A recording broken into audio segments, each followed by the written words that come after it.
हाँ जी, coming back to the topic, democracy itself is a negation of democracy. अब हमें देखना है ये इसमें डेमोक्रेसी अगर अपना एक फंडामेंटल अचीव करना चाहती है तो दूसरा नहीं अचीव होता।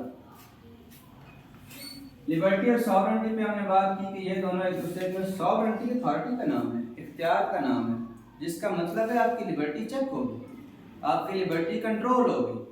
तो ये म्यूचुअली इनकंसिस्टेंट हैं, म्यूचुअली एक्सक्लूसिव कॉन्सेप्ट्स हैं, कंट्राडिक्टरी हैं, एंटीथीसिस है एक दूसरे का। फ्रीडम एंड इक्वालिटी, ये डेमोक्रेसी कहती है ना कि फ्रीडम आएगी, अब फ्रीडम आएगी तो इक्वालिटी नहीं रह सकती। मतलब क्या है? फ्रीडम का मतलब है हर बंदा परफेक्टली इन थ्योरी आजाद है, जो मर्जी पहने, जो मर्जी खाए, जो मर्जी पिए, जो मर्जी करे, इसमें इकोनॉमिक फ्रीडम है। अब आपने इक्वालिटी लेके आनी है, खाली अगर आपने इक्वालिटी ऑफ अपॉर्चुनिटी भी देनी है तो आपको किसी ना किसी की फ्रीडम कम करना पड़ेगी, तब आप इक्वालिटी ला सकते हैं। फ्रीडम का मतलब ये है कि मेरा जो दिल चाहे मैं उठ के किसी इंसान को मार दूं, तो इक्वालिटी के खिलाफ हो जाएगा कि हर बंदे के पास इक्वल पावर नहीं है, हर बंदे के पास इक्वल प्रोटेक्शन नहीं है लॉ की। यहां से आगे डिस्कशन इंटरेस्टिंग होने जा रही है। वेलफेयर इसका एक स्लोगन है, लिमिटेड गवर्नेंस इसका दूसरा स्लोगन है। डेमोक्रेसी कहती है कि इकोनॉमी को रेगुलेट नहीं करेगी, रिलीजन को रेगुलेट नहीं करेगी,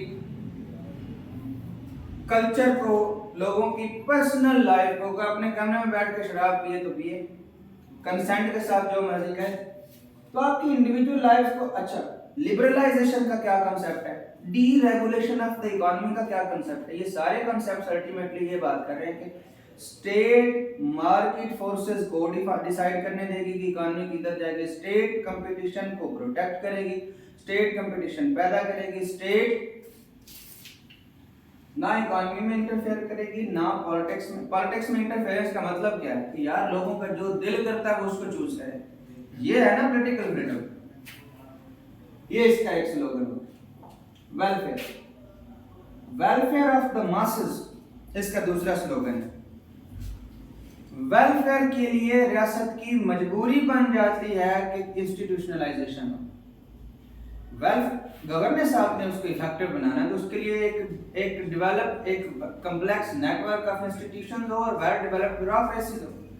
जब वेलफेयर लानी चाहती है तो स्टेट आपके रिलीजन को भी गवर्न करेगी। आपकी प्रोग्रेसिव टैक्सेशन क्या है? वेलफेयर का तकाजा है ना कि कुछ से ज्यादा लिया जाए टैक्स, कुछ से कम लिया जाए, वेलफेयर इससे आएगी। तो जब तो इसका मतलब इकोनॉमी में इंटरवीन करेगी ना स्टेट, कुछ से ज्यादा टैक्स क्यों ले रही है, तो बराबर क्यों नहीं ले रही? Indirectly through complex network of institutions and well-developed bureaucracy, state is regulating each and every dimension of life of a modern individual, modern citizen. तो दोनों आपस में फिर अगर लिमिटेड गवर्नेंस रखनी थी तो फिर वेलफेयर नहीं हो सकती। लिमिटेड गवर्नेंस अगर रखते हैं, अगर वेलफेयर रखते हैं तो फिर ये नहीं रह सकती, फिर लिमिटेड गवर्नेंस नहीं, फिर अथॉरिटेरियन होना पड़ेगा स्टेट को। और ये एक बहुत बड़ी डिबेट शुरू हुई थी कि डेमोक्रेटिक स्टेट्स अपने आप को वेलफेयर स्टेट्स कहलाती हैं, तो वो तो अथॉरिटेरियन स्टेट्स में कन्वर्ट, स्टेट के पास अथॉरिटी इतनी आ गई, वो डिसाइड करिए यहाँ पे पार्क बनेगा, स्टेट डिसाइड करिए यहाँ पे इंडस्ट्री बनेगी, आप नहीं उसकी मर्जी के खिलाफ जा सकते। तो ये दोनों आपस में एंटीथीसिस हो गए।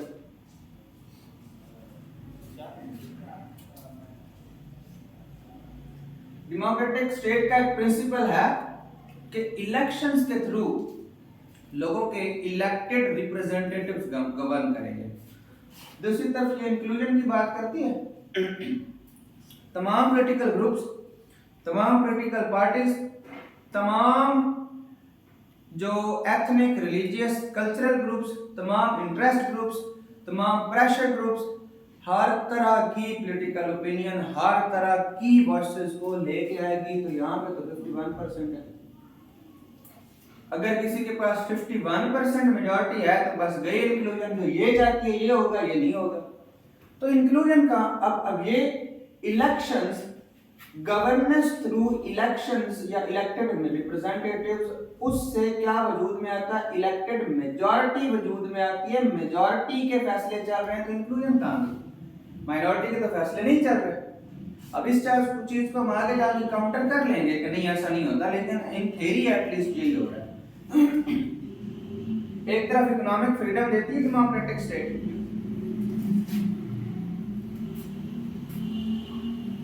जब इकोनॉमिक फ्रीडम दे रही है तो उससे क्या वजूद में आएगा, कैपिटलिज्म, लेसी फेयर। कहती है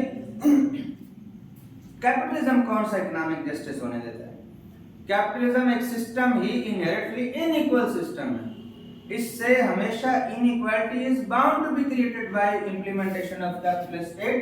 तो इकोनॉमिक फ्रीडम देता है तो लेसी फेयर और कैपिटलिज्म आता है, और कैपिटलिज्म आता है तो इकोनॉमिक जस्टिस नहीं हो सकता। ये इंश्योर करना है तो फिर इकोनॉमिक फ्रीडम नहीं देनी पड़ेगी, फिर इकोनॉमिक फ्रीडम को कर्व करना पड़ेगा। पीस एंड स्टेबिलिटी है इसका स्लोगन। जमहूरियत तारीख इंसानी में वो पहला निज़ाम हुकूमत है जिसने चेंज ऑफ गवर्नमेंट को पीसफुल बना दिया। चेंज ऑफ गवर्नमेंट के बाद हमेशा वॉर छिड़ जाती थी, चेंज ऑफ गवर्नमेंट के लिए शहजादों में जंगें छिड़ जाती थी। तो ये जो फैसला है नई गवर्नमेंट के आने का, इसको पीसफुल बना के जमहूरियत ने इंसानियत के ऊपर एक बहुत बड़ा एहसान किया। तो उससे पीस एंड स्टेबिलिटी तो आएगी। पीस एंड स्टेबिलिटी इसका एक एसेंशियल है। Freedom of association, political freedom देती है डेमोक्रेसी, जो दिल करता है पॉलिटिकल पार्टी बनाए। एसोसिएशन का मतलब पॉलिटिकल पार्टी है, तो जिसका जो दिल करता है पॉलिटिकल पार्टीज बनाए। तो अगर पॉलिटिकल पार्टीज ना बनने दे डेमोक्रेटिक स्टेट, तो फिर ये फ्रीडम के ऊपर एक कार्ब हो जाएगा, लोगों के पॉलिटिकल ओपिनियन पे एक कार्ब हो जाएगा, पॉलिटिकल चॉइसेस पे कार्ब हो जाएगा, उनका एक फंडामेंटल राइट जाएगा। जब फ्रीडम ऑफ एसोसिएशन होती है उससे पॉलिटिकल पार्टीज वजूद में आती हैं, और मल्टीपल पॉलिटिकल पार्टीज जिस भी रियासत में है वहां पे हमेशा पॉलिटिकल इंस्टेबिलिटी होती है, क्योंकि आप रोक नहीं सकते कि पॉलिटिकल पार्टी जरूरी नेशनल लेवल पे हो। कोई एक 10 लोगों की 10 घरों को रिप्रेजेंट करने के लिए अगर एक पॉलिटिकल पार्टी बनती है तो बने। तो जब political parties on the basis of nationalism बनने लगती हैं, political parties on the basis of race and region और लोकेलिटी की बेस पे अपने स्पेसिफिक रिलीजियस या इकोनॉमिक इंटरेस्ट की बेस पे पॉलिटिकल पार्टीज बनती हैं, तो स्टेट में सेंट्रीफ्यूगल टेंडेंसीज बढ़ती हैं, वायलेंस एंड कॉन्फ्लिक्ट ज्यादा बढ़ता है, कंसेंसस मुश्किल हो जाता है, पीस एंड स्टेबिलिटी किधर गई। एक चीज अचीव होती है दूसरी consensus. Consensus oriented governance, consensus oriented political system, जो आपकी स्टेट में वार करनी है, टैक्स कितना लगाना है, मैक्रो इकोनॉमिक स्टेबिलिटी कैसे है, किसको टैक्स डिवीजन देनी है, किसको नहीं देनी, किसको दी कितनी देनी है, कौन सा लॉ पास होना है, कितनी सजा रखनी है, किस मुल्क के साथ किस तरह के रिलेशन रखने हैं, ईच एंड एवरीथिंग कंसेंसस की बेस पे होगी। आप तमाम पॉलिटिकल ग्रुप्स को, पॉलिटिकल पार्टीज को साथ लेके चले। यहाँ पे मसला क्या होता है कि पार्लियामेंट पॉलिटिकल पोलराइजेशन जब भी होती है तो पार्लियामेंट का काम कब रुकता है? पार्लियामेंट का काम रुकता ही तब है जब आप अपोजिशन को या बाकी पॉलिटिकल पार्टीज को स्पेस नहीं दे रहे हैं, उनकी ओपिनियन को इनकॉर्पोरेट नहीं कर रहे, तो कंसेंसस नहीं रहता। तो कंसेंसस ना रहे तो फिर पीस भी गया, स्टेबिलिटी भी गई, प्रोग्रेसिव टैक्सेशन भी गई, इंपॉर्टेंट नेशनल इश्यूज के ऊपर से फोकस भी गया, पब्लिक से वेलफेयर भी गई। तो कंसेंसस तो बहुत जरूरी है। कंसेंसस जो लेके आना है। दूसरा इसका स्लोगन है ना गुड गवर्नेंस। डेमोक्रेसी में आप पढ़ते हैं कि डेमोक्रेसी गुड गवर्नेंस इंश्योर करती है या इंश्योर करनी चाहिए, और गुड गवर्नेंस में आप पढ़ते हैं कि political system consensus oriented parties Patreon democratic होना चाहिए, पढ़ते हैं गुड गवर्नेंस के फीचर्स में। तो ये तो यूं समझ लें कि म्यूचुअली जो ये दोनों बातें ये सिनोनिमस है, इनके एक ही चीज की दो कड़ियां हैं। गुड गवर्नेंस जब इंश्योर करनी है तो गुड गवर्नेंस के सबसे पहले दो फीचर्स तो ये है एफिशिएंसी, कि टाइम बाउंड डिसीजंस लें आप, विद एन अवेलेबल रिसोर्सेज लें, और इफेक्टिव भी हो आपके डिसीजन। एफिशिएंसी और इफेक्टिवनेस आ सकती है जब आप कंसेंसस लाना चाह रहे हैं। दो लोग लड़े हुए हैं, दो लोगों की ओपिनियन डिफरेंट है, आप उनको मनाने में लगे रहेंगे, पार्टीज को मनाने में लगे, एक प्लेटफॉर्म पे एक ओपिनियन पे जमा करने में लगे रहेंगे। कंसेंसस उन रियासतों में जहाँ पे पॉलिटिकल पार्टीज मल्टीपल हों, जहाँ पे differences cultural, economic, political, religious ज़्यादा हो, रेशियल डिफरेंसेस ज़्यादा हो, नेशनल इंटीग्रेशन वीक हो, तो वहाँ पे कंसेंसस क्रिएट करना ही सबसे बड़ा मसला होता है। कंसेंसस क्रिएट करना है तो ये जाएगी, ये क्रिएट करना है तो कंसेंसस नहीं क्रिएट हो सकता। हर किसी की आप ओपिनियन नहीं सुन सकते, तभी आप फॉरेन डिसीजन ले सकते हैं। आप effective decision, efficient decision, quick decision making जो कि गुड गवर्नेंस की कैरेक्टरिस्टिक्स हैं, वो तभी कर सकते हैं अगर आप कंसेंसस ना करें। सबसे कंसेंसस करना है तो ये नहीं हो सकते, तो आपस में कंट्राडिक्टरी हो गई। जनरल विल और मेजोरिटेरियन गवर्नमेंट। बात तो डेमोक्रेसी आजकल जो हमें डेमोक्रेसी में इसी वजह से हम कहते हैं ना सॉवरेनिटी ऑफ द पीपल है, तो सॉवरेनिटी ऑफ द पीपल को एक्सप्रेस कौन सी, या उसको दूसरा तरीका क्या है कहने का, जनरल विल। तो जब आजकल आप लॉक को मॉडर्न स्टेट्स में लॉक के व्यूज को इतना नहीं किया जाता और रिस्पेक्ट जितना रूसो के व्यूज को किया जाता है, क्योंकि उसने कहा था कि जनरल विल का नाम है जमहूरियत। तो अवाम की मर्जी है, जो कुछ होना है अवाम की मर्जी होनी है।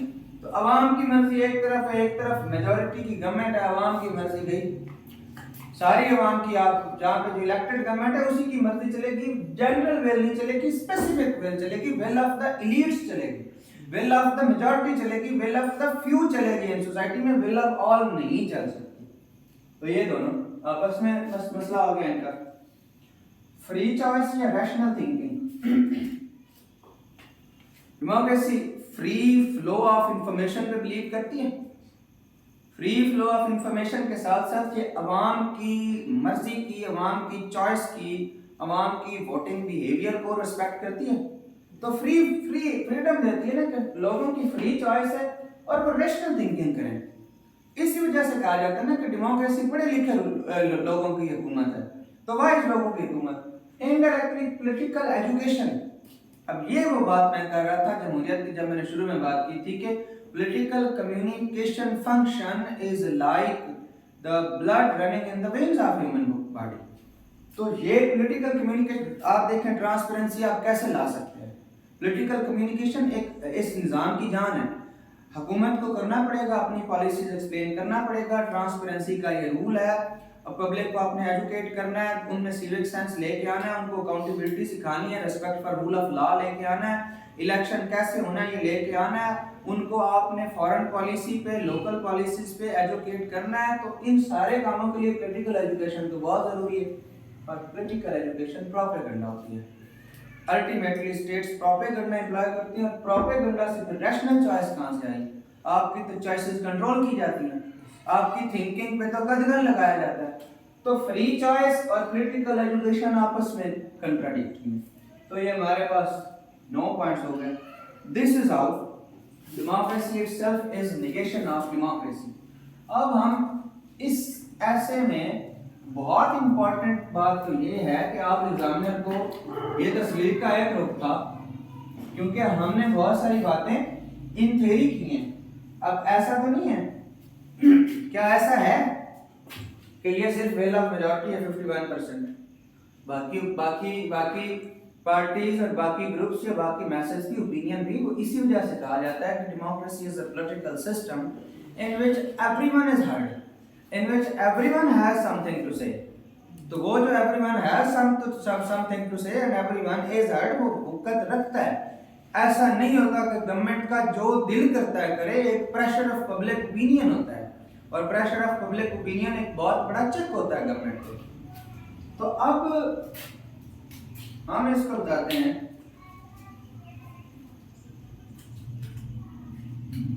Democracy is not a negation, democracy itself is not a negation of democracy। Counter perspective. अगर तो यहाँ पे होता ना क्वेश्चन मार्क, तो फिर तो आपके पास चॉइस थी कि आप ये लिख लेते काउंटर पर्सपेक्टिव। अब क्वेश्चन मार्क नहीं, एग्जामिनर आपसे साबित करवाना चाह रहा है कि आप ये बात साबित करें, तो फिर आप ये नहीं लिखेंगे कि ये काउंटर पर्सपेक्टिव है, आप बस उसको वैसे बता देंगे कि democracy has some merits as well. Your democracy is not providing some defense for some evidences of नहीं defense for democracy इतना लिख दे sorry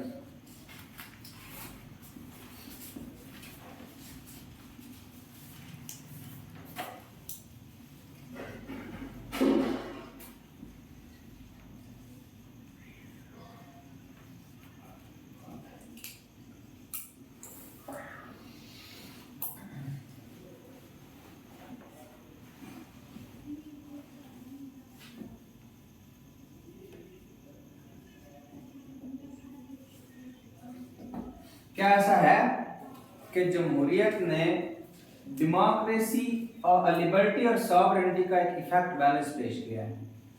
ऐसा है ना कि एक तरफ स्टेट की सॉवरेनिटी है, एक तरफ इंडिविजुअल के राइट्स हैं, दोनों एक्सट्रीम्स हैं।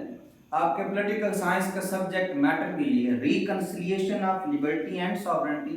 और ये वो वाहिद निज़ाम हुकूमत है जिसने लिबर्टी और सॉवरेनिटी को ला कर इकट्ठा बिठा दिया, रिकंसाइल भी कर दिया, उनके डिफरेंसेस कम भी कर दिए हैं और उनको दोनों को जितना जितना जिसको मिल रहा है उस पर मना भी लिया।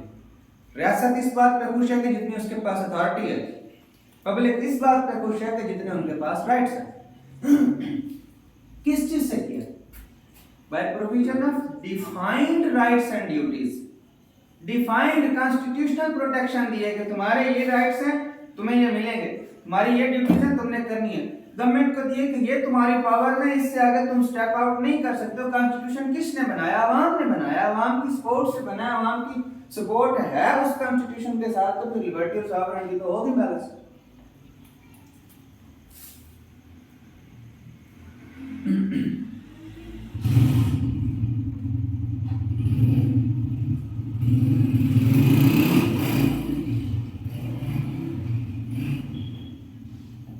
मैं कोई फ्रेज या प्रॉपर सेंटेंस फॉर्म उसको आउटलाइन के नहीं दे रहा, सिर्फ आपको समझाने के लिए लिख रहा हूँ। उसके आप आगे बिल्डिंग जो ये सबसे ज्यादा इंक्लूसिव सिस्टम है। इससे ज्यादा इंक्लूजन क्या होगी? अब इंक्लूजन है कैसे? कोलिशन गवर्नमेंट्स नहीं है इंक्लूजन। कोलिशन गवर्नमेंट इसका मुंह बोलता है, सबूत है कि ये इंक्लूसिव है सिस्टम। अब एक मतलब एक पॉलिटिकल पार्टी है, वो 100 लोगों को रिप्रेजेंट कर रही है। एक पॉलिटिकल पार्टी है जो 1 लाख लोगों को रिप्रेजेंट कर रही है। जो 100 लोगों को रिप्रेजेंट कर रही है कंपेयर टू 1 लाख, उसके ज्यादा से ज्यादा 2 बंदे सिलेक्ट हो जाएंगे। तो जिसके जो लाख को रिप्रेजेंट कर रही है उनके ज्यादा सिलेक्ट होंगे। तो प्रोपोर्शनल रिप्रेजेंटेशन है ना, तो इंक्लूजन इससे ज्यादा और क्या होगा। और दूसरी बात यह है कि कोलिशन गवर्नमेंट्स में तमाम छोटी पॉलिटिकल पार्टीज को चॉइस दी जाती है कि आप इसके साथ शामिल हो जाएं। तो एग्जैक्ट 110% इंक्लूजन वैसे ह्यूमनली पॉसिबल नहीं है, that is a practical impossibility. तो वो तो बात ही गलत है। मोस्ट इंक्लूसिव सिस्टम अलबत्ता अगर कोई है तो वो डेमोक्रेसी है।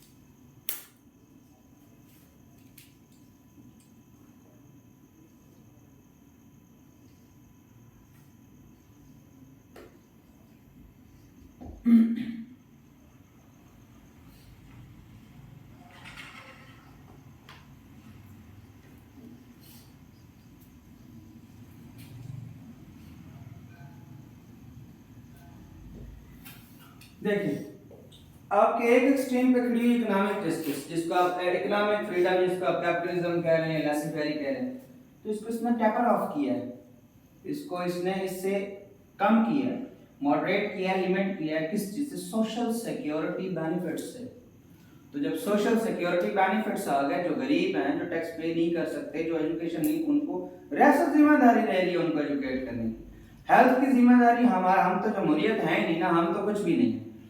रियासत जिम्मेदारी ले रही है एजुकेशन की, रियासत जिम्मेदारी ले रही है हेल्थ की, रियासत जिम्मेदारी ले रही है आपकी प्रोटेक्शन की। तो फिर इकोनॉमिक फ्रीडम और सोशल सिक्योरिटी बेनिफिट्स से सोशल जस्टिस और इकोनॉमिक फ्रीडम जो यूएसए म्यूचुअली एक्सक्लूसिव नजर आ रहे थे हो गया बैलेंस, मॉडरेट हो गया, एक चीज दूसरे से टेपर ऑफ हो गई।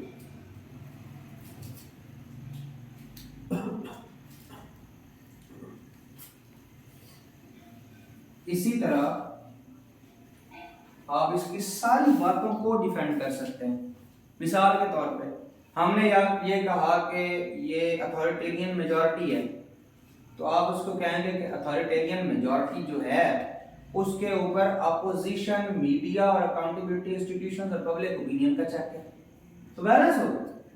इस तरह करके आप इसके काउंटर में 3 से 4 पॉइंट्स थे, 3 मैंने लिखे, आप उसी जो आपने इसका लिखा था निगेशन कैसे, उन्हीं में से उठा के यहाँ पे लिखने दो, बना ले पॉइंट्स। अब आगे वे फॉरवर्ड आ जाएगा। अब इसका वे फॉरवर्ड में भी सारे पॉइंट्स बिल्कुल सीधे सीधे नहीं आएंगे, क्योंकि हमने इसका ऑपरेशन करके रख दिया, रगड़ के रख दिया इसको बतौर सियासी निज़ाम।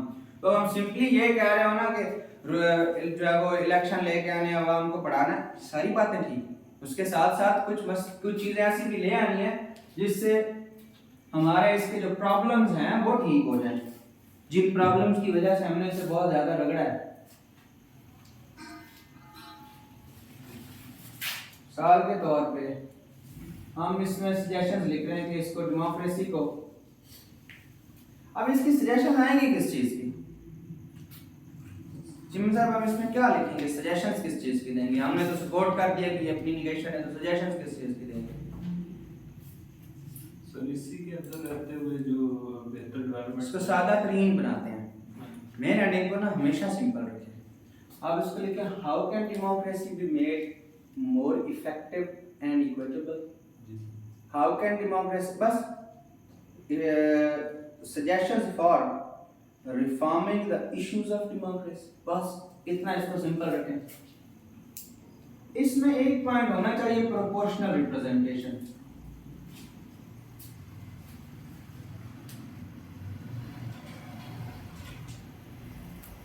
ठीक, प्रोपोर्शनल रिप्रेजेंटेशन बहुत ज्यादा जरूरी है। इससे आगे बातें भी जेनरिक होनी है। दूसरा, इसमें अकाउंटेबिलिटी बहुत जरूरी है। हमने जो इसकी एक्सेसेस बताई थी ना, कहते हैं ना कि solution of democracy, solution of ills of democracy is more democracy. तो अकाउंटेबिलिटी मजीद कर देंगे तो अथॉरिटेरियन टिरनी खत्म हो जाएगी, एक्सप्लॉयटेशन खत्म हो जाएगी, एलीट कैप्चर खत्म हो जाएगा, मेजॉरिटी का जो रूल है उसकी एक्सेसेस खत्म हो जाएंगी। तो अकाउंटेबिलिटी रोबस्ट होनी चाहिए। उसके बाद है फिर एजुकेशन, सिविल सोसाइटी और वो सारी चीजें। जी, इक्विटेबल रेदर देन इक्वालिटी, उसको हमने वो वाला पॉइंट एक लेके आएंगे। यहाँ पे ये प्रोपोर्शनल रिप्रेजेंटेशन है ना, ये इक्विटेबल मॉडल है। हाँ, जितना किसी का बन सर उसमें इकोनॉमिक्स में भी आ जाएगा। आगे सजेशंस में हम फिर इकोनॉमिक, बिल्कुल economic equity instead of equality, उसको हमने ये भी लिख सकते थे कि an effective system of social protection for marginalised sections, उसमें माइनॉरिटीज और वुमेन को लिख सकते थे, वो भी लिख सकते थे, या ये लिखते, ये बहुत अच्छा है, economic equity instead of economic justice. 2-4 suggestions आप फ्री एंड फेयर इलेक्शंस और वो सारी चीजें लिखेंगे, क्योंकि फ्री एंड फेयर इलेक्शंस किस चीज का सबूत है? इंक्लूजन का सबूत है ना। आप एक बंदे के पॉलिटिकल ओपिनियन में मेरिट ही नहीं है। प्रोपोर्शनल रिप्रेजेंटेशन ने आपसे एक काम तो खत्म कर दिया कि जो थोड़ी तादाद में थे उनको उनकी पॉपुलेशन के मुताबिक दे। अब बाकियों में अगर एक बंदे की बात में मेरिट है, वो इलेक्ट हो रहा है, तो उसमें उसका कसूर क्या है? तो फ्री एंड फेयर इलेक्शन इस चीज का सबूत है। इस पे हमारा democracy as the most favourite area of examiner खत्म हुआ। हमने इसको एज ए पॉलिटिकल सिस्टम बड़े ध्यान से समझा, और इसमें अब तक जो डिस्कोर्स में इंपॉर्टेंट टॉपिक्स आए, एक पॉलिटिकल पोलराइजेशन हमने स्किप किया।